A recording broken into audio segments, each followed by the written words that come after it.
question is, and how are the children? We got a perspective, and that's important.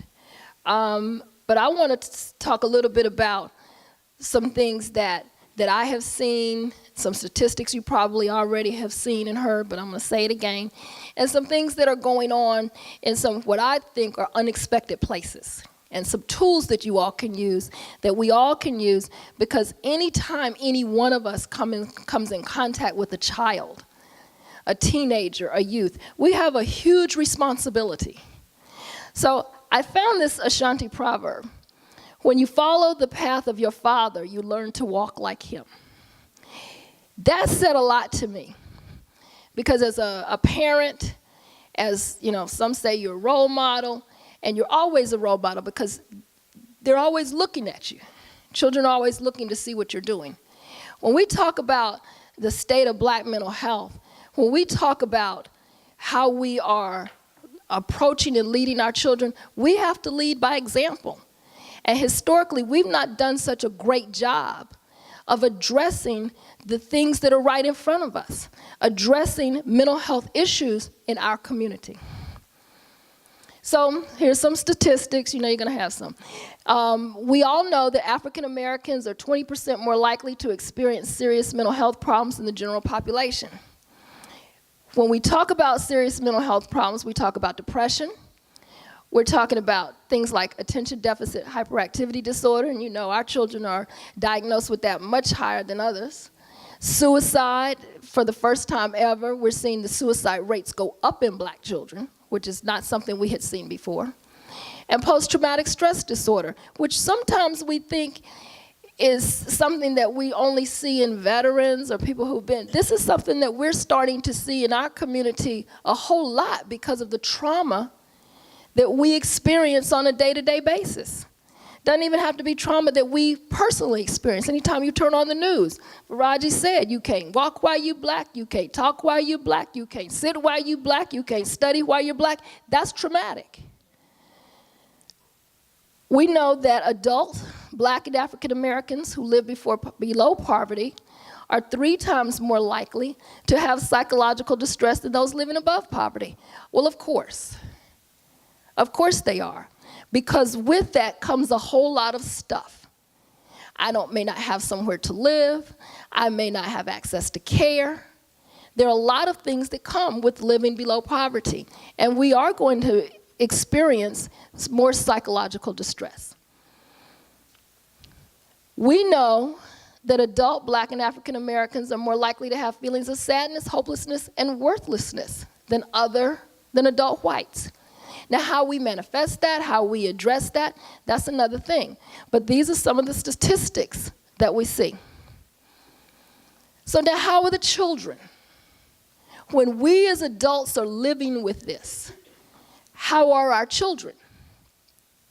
We talked about the fact that for the first time, we're seeing suicide attempts from black youth. And that's just suicide attempts that we look at as suicide attempts.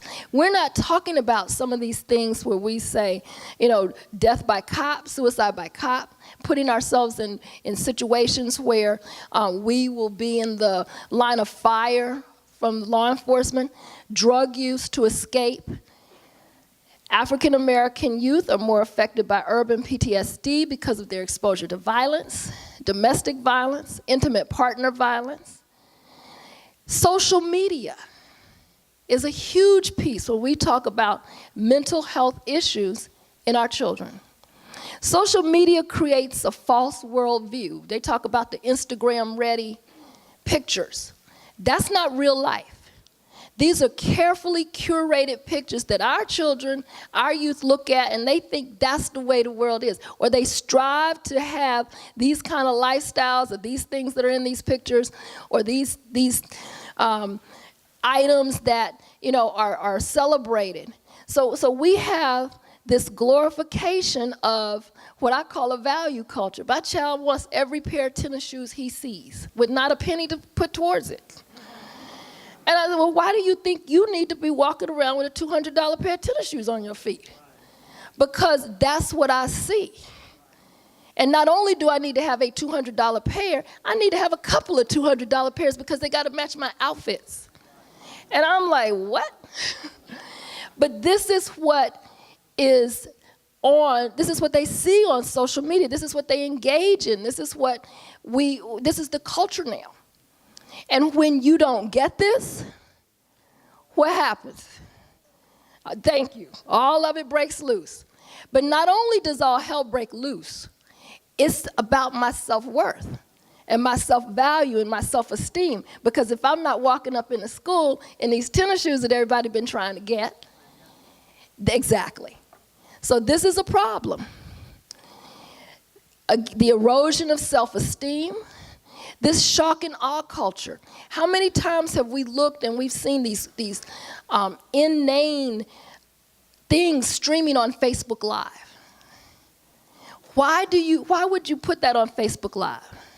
Exactly. I mean, why are we having the kinds of things, rapes and these things are on Facebook Live. It's almost like a shock and awe culture. Let me see what I can do to trump the last thing that I just saw on social media. The constant exposure of actions and feelings which minimize self-awareness. This is a culture, instant gratification. I gotta tell you every minute of the day how I feel. But that keeps us from being able to look within and manage our feelings and our self-awareness and understand how to manage that within ourselves, because everything is external, everything is outward. And when we talk about how to address this, we're missing this piece. Our youth, our children, our young adults are experiencing things that we've never experienced. Well, when I say we, I'm talking about those in my age and maybe a little older. I'm 55, so we didn't experience that growing up. We didn't have cell phones. We didn't have social media, instant gratification in this way. And so our approach to mental wellness and mental health has to be different. We have to be able to understand what they're going through from their perspective to be able to address it adequately. And so when we talk about that proverb about walking and following in your father's steps, we have to look within ourselves to make sure that we are walking from their perspective. So what kind of factors, we just talked a little bit about, but what kind of factors contribute to mental health issues? Of course, homelessness, exposure to violence, historical trauma. Farajii did a good job of talking about that, and racism in the current culture. So at some point, we've tried to make things better for our children than was for us. I know with my oldest son, 21, just graduated from NYU. Thank you, I'm very glad of that. But when the Trayvon incident happened, he did not understand why we were so upset. And what it taught me was, what my husband and I realized at that moment is we've done him a disservice by trying to act like he's living in a raceless culture. Because the fact that this man got off from shooting this child just for being in his neighborhood, walking around, and he's like, what's up with that? I realized at that point, we've not done what we should have done, because racism didn't go away. It never went away. We just got fooled when President Obama got in the White House and we thought everything was good now. And that's what we tried to impart on our children. We made it. Life is great. Everybody loves each other. And then all of a sudden we woke up and said, no, that's not true. And now, racism is more empowered than ever. And when they are faced with it, without having lived it or without having been given the tools to manage it, we've done a disservice. And so our youth are dealing with things in terms of racism and this historical trauma that they may not have ever had to deal with. And they're trying to manage that. Now, we know that when we talk about treatment, first we have to realize what we're looking at. And that comes back to us as parents and adults and leaders of children in our community. We got to know what we're looking at in ourselves. And we have to be able to say, it's okay to say, I need some help around this mental health issue that I have. So that has to start from us. Because we can't expect our children to be able to come and say, Mom, I think I need some help. Or we can't expect when we say, I think there's something going on here that I need to recognize and address, and that be something accepted if we continue to allow there to be a stigma around that. So some of these barriers we have to break down. In religious indoctrination, for a long time, and I don't want to offend anyone, I know that's not the case here, but for a long time, and now still in some churches, in some environments, we don't talk about mental health issues. We pray it away. Well, in my opinion, that's why God gave us mental health professionals, because if prayer may send you to that mental health professional. That's why they're here. That's why we have a Dr. Prim and a Dr. Clark, because God has said we need a little bit more. We need someone who can help you. Access to appropriate care. That's really important. What kind of care is it that we need to be able to address the issues that we have in hand? Misdiagnosis. I think every black boy in DC has got ADD. Nobody takes into consideration that this child may not be able to get to school in the morning. He doesn't have anything to eat. He's dressed his 3 siblings because his parents had to go to work 2 hours earlier. And when he comes to school, he's in a state. No, he's got ADD. But we tend to misdiagnose people of color when we see mental health issues. The willingness to seek help. Sometimes we don't want to seek help. Sometimes we don't want to take our children to seek help. Sometimes that goes back to the stigma. And being historically and culturally resilient. We are a resilient people. We have dealt with so much in the years that we have been, Dr. Clark talked about it. But what that does is it says, I don't need it, I got it. I can do it. My mother used to say, girl, woman up. But Mama, woman up. So we sometimes don't think we need any help because we've been so strong and we've had to be so strong and we're resilient that we don't need to go and seek any help. So this little slide right here, taken from the American Psychiatric Association's site, it just shows you mental health service use in the past year among adults. So you see whites, African Americans, American Indians, or Alaskan Natives, Asian, and Hispanics. And again, you see the first column is men and the second is women. Well, women do go a little more than men, but you see, as a people, we don't go seek help. Our white counterparts do, and American Indians and Alaskan Natives do more than us. But, our black men are almost equal with Asian men and Hispanic men. We don't go seek help, even though we know we need it. So what is the future of black mental health? For the sake of our children, we have to be the ones that lead the way. We have to start the conversations. We have to know what we're seeing and do something about it. We have to be the ones that step in when our children are being misdiagnosed. I know how you feel with black boys. I have too. And there have been many a day that I have had to go up to a school and say something to a teacher because she has put my child in a specific box. Because he's a black child. He's a black boy. Every day my black boys walk out of this house, I say, my house, never forget you're a black man in America. And everything that goes with that. But we also have to be those adults, be those people who say it's okay for my child to go to a counselor because of all of the things they're dealing with. They're in these high-performance schools.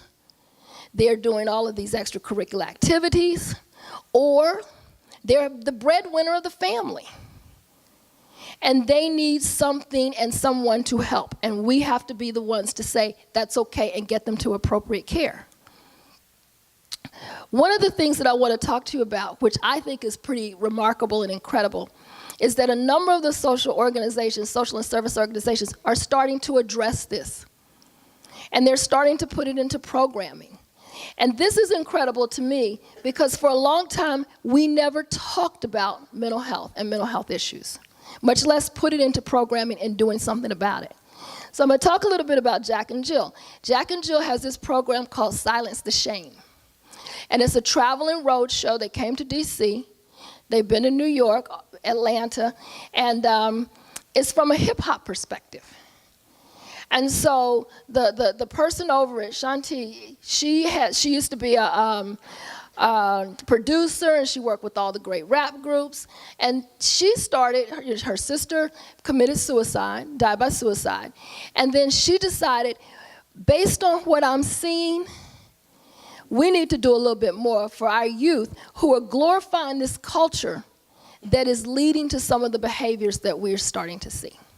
And so she's partnered with Jack and Jill of America, and they started this program, Silence the Shame. And they go around to different cities and talk with kids, and they engage some of the local DJs, and they have local mental health professionals to sit down and work with the kids one-on-one about the things that they're dealing with in their lives from their perspective. And it's been very effective because they're talking their language. They understand the kinds of issues that they're dealing with. They understand the pressures that they're under. And then what they do is they put in place resources for the kids to be able to continue the conversation when they leave. I know for some of the kids I know that have worked with this, they have formed a group to continue to talk about some of those issues, and they have identified adult resources that are non-threatening for them so they can reach out if they need to. And that's a huge step. The Links Incorporated, they have mental health programming. In each of the chapters, they have mental health forums that they are working with parents and children to talk about and identify mental health issues and resources. I know Alpha Kappa Alpha Sorority has a mental health program. Sigma Gamma Rho has It's All About Me. The First Lady of New York recently brought together all of the international Black women's organizations to start a collaborative that is based in New York to address mental health issues. Because from the First Lady's perspective, sisters thriving means everybody's thriving. Because it starts with the sisters. I like that. Omega Psi Phi fraternity has an amazing program, Brother, You're on My Mind. And I think this is really critical because, you know, Black men they don't talk about how they feel. They keep everything all up inside. And then, you know, it manifests itself in different ways. So the Omegas program is great. Delta Sigma Theta has a program, and Kappa Alpha Psi. But from my perspective, the fact that we're bringing this to the forefront now and making it a major program initiative and going into communities to address it at every level is critical. Now, wanted to talk about some tools that you could take away and use. In looking at this issue, one of my tools is gone. Okay, well, let me tell you what it is. A young lady has developed an app, and I have it on my phone, because as I was identifying it, I wanted everyone to have an opportunity to download it. And this app is called, I had it up there, I don't know what happened to it.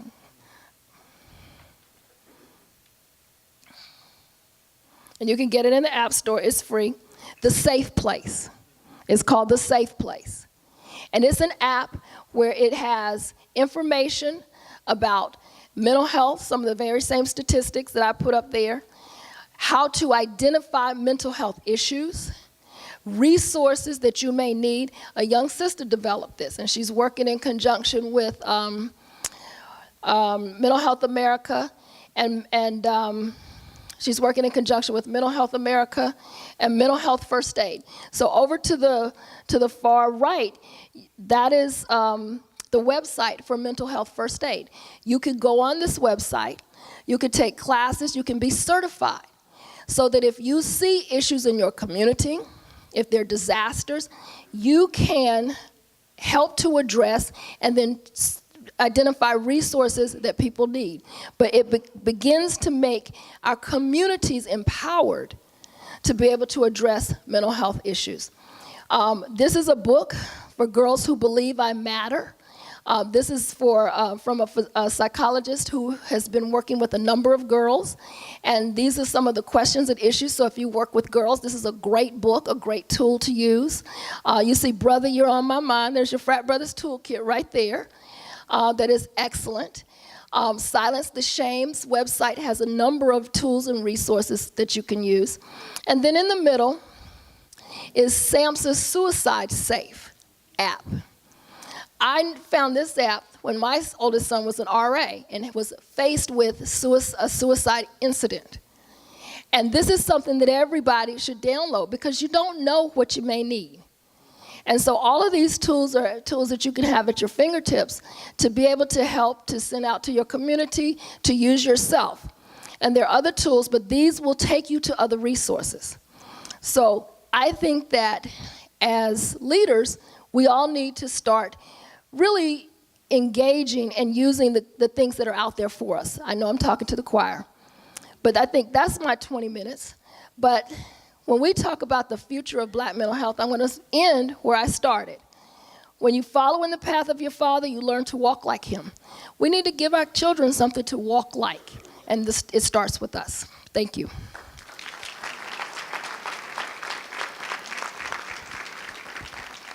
Who has a question? And for whom? Yes, ma'am. Thank you. I'd like to add to your list of barriers, thinking about racism at an institutional level. As a child psychologist who I was working in Nebraska, it's not always possible for a family to have an African-American therapist. And many families are very reluctant to seek mental health for fear that their child will be taken away from them. So I wonder if you might address that. That is true. Depending upon the issue, I mean, there is an inherent fear of what disclosure looks like. And so depending upon where a family may be in terms of socioeconomic status, and this is an environment now where, I mean, we're talking about families being torn apart just because they are. And so the fact that you're living in this kind of environment, especially depending upon where you are, that's very real. What may come out, what may happen to my family, what may happen to my children if I go to get help. Not even help with mental health issues, even help with substance abuse. Any of these things could put a parent in a precarious position. This is not an environment now where we are celebrating treatment of any kind or inclusiveness. This is an environment that feels very punitive. It feels like a police state at some level, and we have families who are constantly in fear of being deported, taken somewhere, split from their families. So it is not an environment where it is conducive to moving and seeking treatment.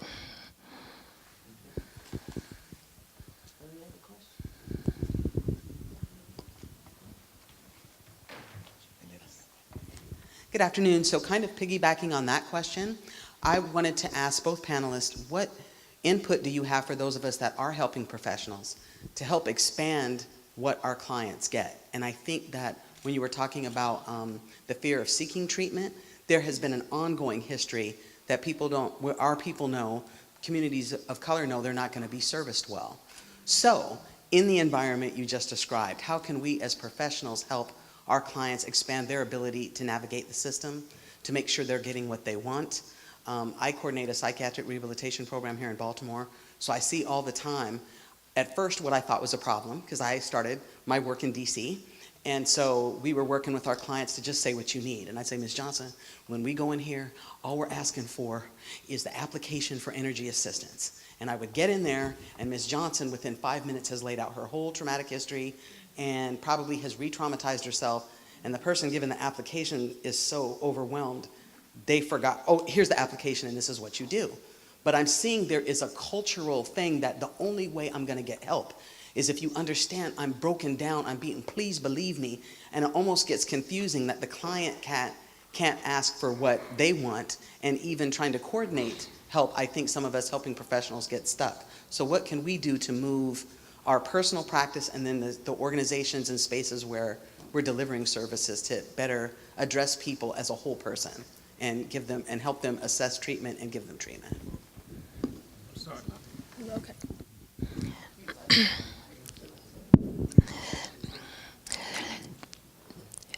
We have to start looking at a system of coordinated care. I came in on Dr. Clark's presentation, and she was actually talking about how in their practice they have, coordinated care wraparound services. It really needs to start looking like that, because we know that when people present with one thing, that's typically not the only thing that's wrong.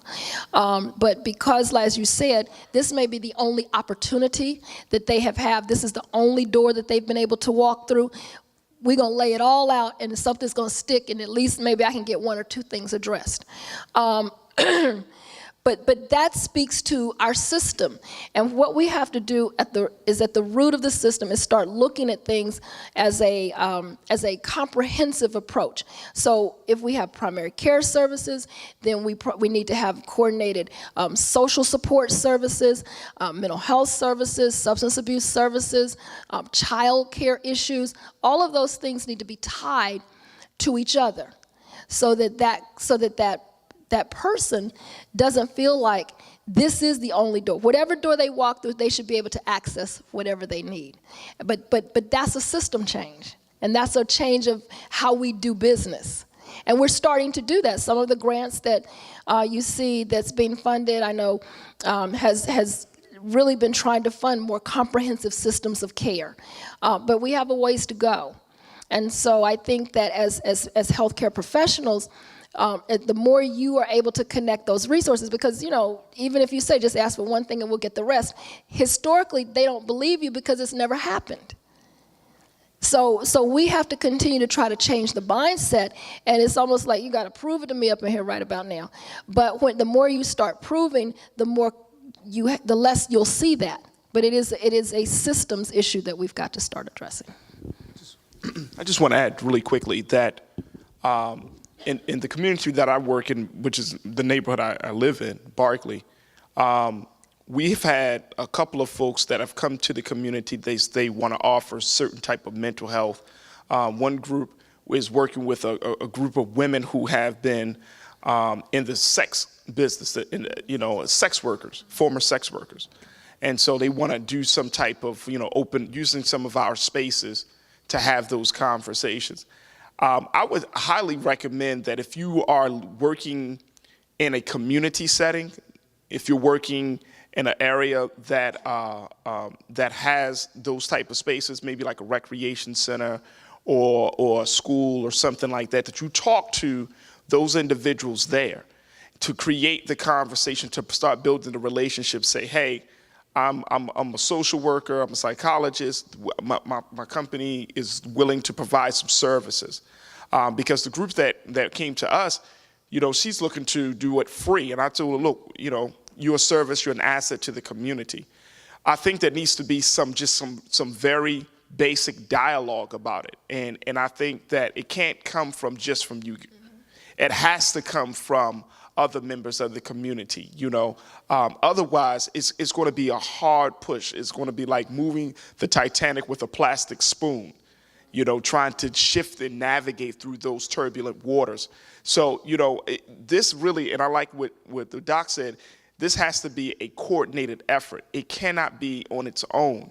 And I'm still kind of taken aback that in 2018, that with all that we have been experiencing, whether you're in the Black community or any other community, mental health is still a stigma.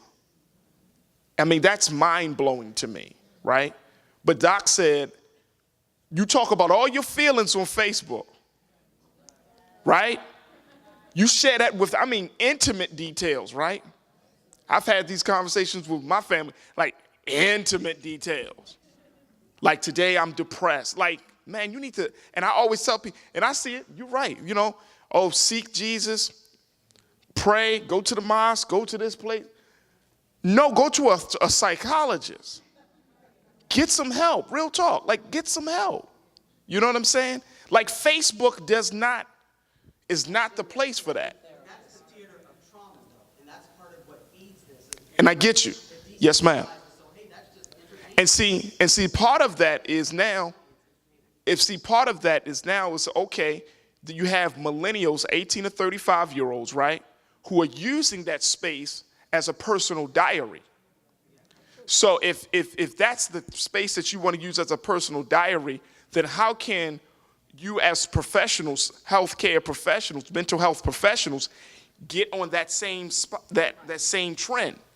So just as much somebody talking about their feelings, you post something like, if you need help, and then you tag somebody. Act, and you give them a clue. You know what I'm saying? Because you got to start that conversation. Like, for example, really quick, we hosted an empowerment, an expungement clinic in the community. And one of the things is I posted it on Facebook. But I'm like, if you need a job, if you're looking to get some new opportunities for yourself, here's an opportunity, because everybody's always saying there's nothing positive happening. No, because you're not looking in the same spaces. It's like people look at Baltimore and say, ain't nothing good in Baltimore. I beg to differ. There are phenomenal things happening in Baltimore, but we have to recognize that people's network and social circles are really small. So we got to do our extra due diligence to insert ourselves in those social circles. Mm-hmm. One more thing I want to say about that. The concept of navigators. That's huge, because if there's that non-threatening person who can help you navigate all of these different spaces in the system, or the different things that you may need, and show you how, and take your hand, as opposed to a healthcare professional having to do that, that would be very helpful. And I agree. We have to meet folks where they are, and right now they're on social media. I mean, I know for a fact sometimes I just troll my child. just I admit it, he knows it. But I just need to do a check-in, because he may not be telling me everything that's going on, but I just may say, okay, let me just check to see if I still see happy emojis or sad emojis, or if there's something that I may need to check in and say, you doing okay? I need to bring, everything okay? Because that is where folks are living. And not just the millennials. Everybody's living on social media. And so we do need to start looking at models that take us where people are. It's funny that this topic came up, because just last night, about Monday, for the first time in my life, I claimed my mental illness. And my brother came to me. My brother came over my house last night. He is a car salesman. I have 6 siblings under me, and I raised them. And I end up becoming a product of the streets. And I remember, like when I was younger, a lot of pastors, I kept it to myself. I never wanted to be a religious person. The reason why, because every time I went to a religious person, my parents pushed me to one. And they would always, like, a lot of pastors and I went to Jehovah. My aunt was Jehovah. They call him like Jehovah. A lot of people call him Buddha. People call him Allah. They try everything for me. But, you know, it was always just one higher power for me. But they scared me. They scared me with God because they would say, don't claim it, don't claim it. God will get it out of you. Don't claim it, don't claim it. And it had me, I said that I tried to use a lot of drugs to sedate the feelings that I was feeling. I used to hear a lot of voices, had a lot of anxiety, and I used to be afraid of that. And drugs made it feel a little bit more comfortable. A lot of people didn't understand what was going on for me. And like when I used to go to them rehabs and stuff, I used to get real frustrated because everybody was getting clean except me. And I'm like, dang, God, why everybody can get clean besides me? And I just gave up at one point and said, I'm just going to die getting high. That's what I used to say, I'm doing die with my boots tied. And you know, it was real frustrating.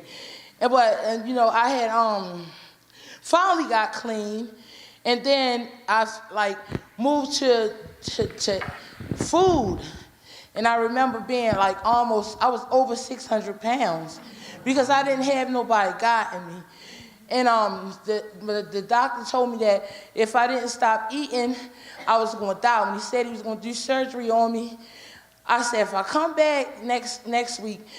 Could I say I lost? I had lost weight anyway, but that when I finally what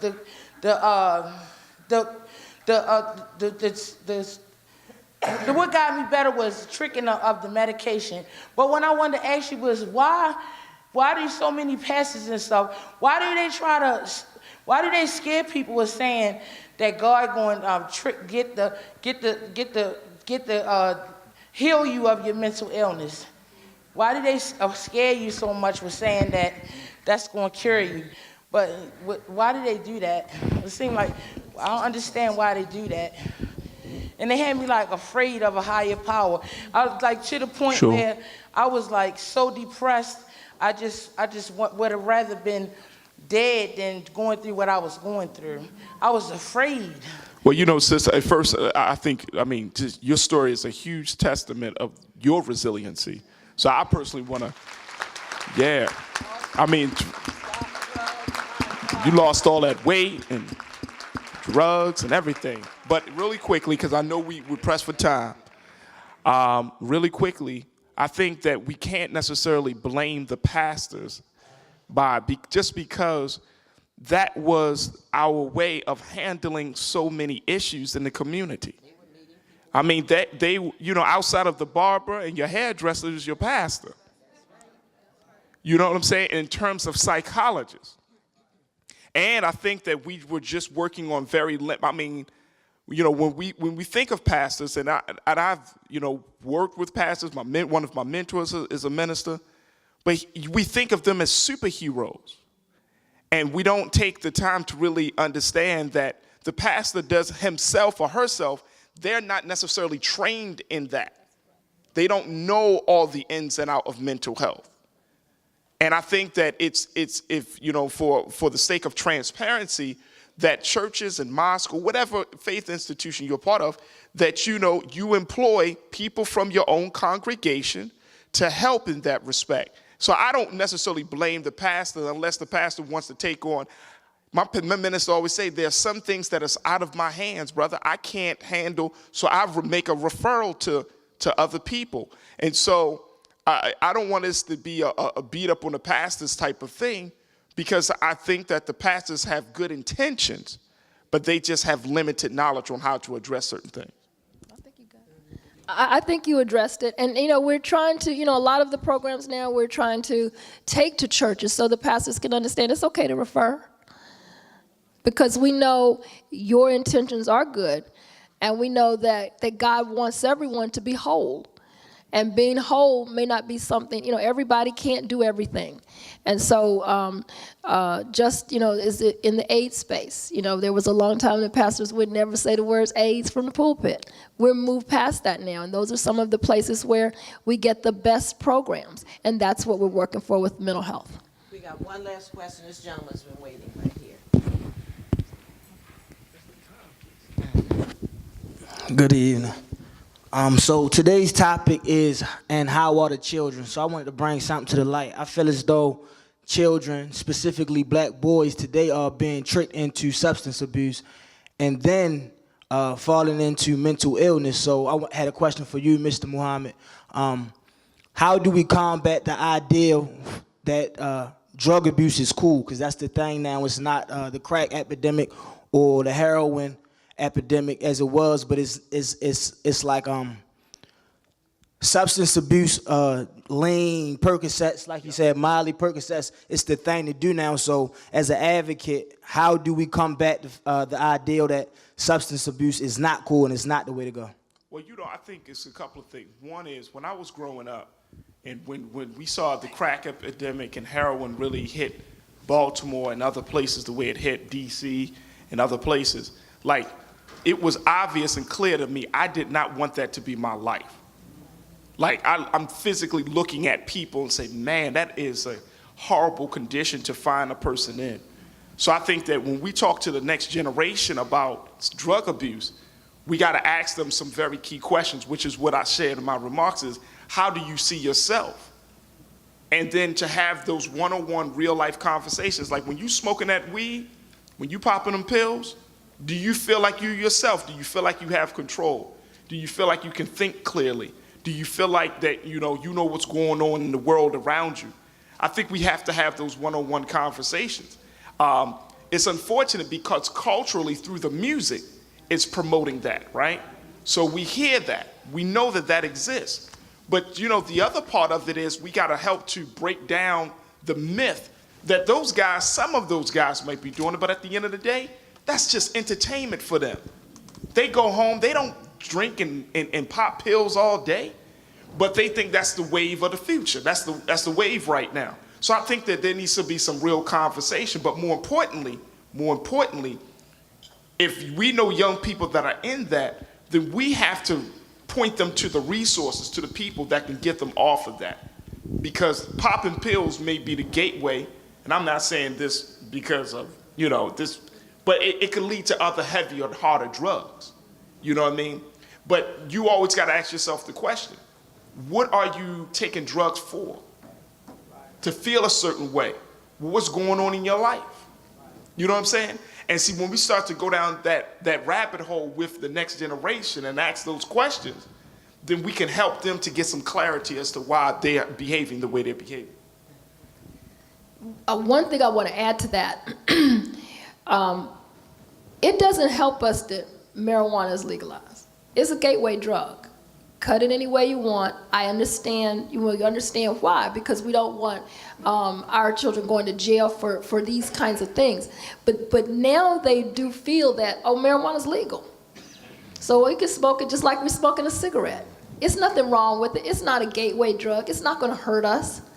And so these are the perceptions because of the laws that they feel that it's okay to do this. That's one thing. And so that's the first thing you got to fight against. That's the first thing I know in DC we're fighting against because, it's legal. It's legal to smoke. The other thing you talked about, the culture that they value and the drugs that they see. But the other thing is there is a lot of self-medication going on. We have, how are our children? Stressed, anxious, worried, for whatever reason, across the board. And these things are around self-medication. And so we have to also look further to see, like you said, what is going on with you and what kind of alternative services can we provide for you to help with the anxiety, the stress, whatever you're feeling that's beyond the pills and the marijuana and the other things that's going to lead to. I have a request from Rev Dr. Harriet McCombs to address the previous question in 30 seconds. It's been done. In Baltimore, we actually called together all faith groups to discuss mental health issues. First issue, mental health itself, the concept is too large for the faith group to address. It covers everything from schizophrenia, depression. So our goal, focus on one thing that we all can do. We locked up for 8 hours. We didn't come out of the room until we had an answer. We decided we would work on depression. There were faith groups who did not believe in mental illness. They called it demon possession. It varied, but it was a bloody conversation, but we didn't leave the room until we agreed. Work on depression. What can we all agree that we see and can be treated? And we came up with the phrase, to heal the brokenhearted. Everybody can recognize a brokenhearted soul, a wounded, traumatized soul, and we all agreed. That's what we can do, and then find capable resources. Thank you so much. Can we give our panelists a hand? Give yourselves a hand, too, for some very insightful questions. Thank you, thank you, thank you.